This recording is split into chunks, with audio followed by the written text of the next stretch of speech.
Hello YouTube, it's Saurabh again with yet another video on an unboxing of the accessory which I had ordered yesterday and delivered today. It is a Royal Enfield genuine accessory. As you can see, it's an engine guard, crash guard, leg guard, you call it what you want, but yeah, this is right from Royal Enfield. Let's open it and have a look at it. Right, nice and easy there.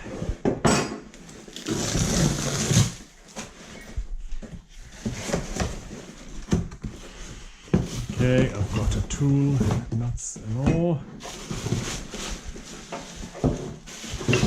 Okay, it is there in two parts. Some installation instructions, some nuts and bolts, and the center part with the genuine Royal Enfield stamp on it. Right, let's get outside and install it.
So the installation is complete, and here is a quick 360 for you to show you how the product looks in its full glory. I'm very pleased with it. The whole installation took me not more than 30 minutes, and that includes the camera maneuvers, making sure that I've got the right tools, whatnot. But I'm very happy with it. It makes the bike look even wider. Here are a few final stills for you. Let me know if you have any questions, and I will see you in the next video. Thank you for watching. Bye bye.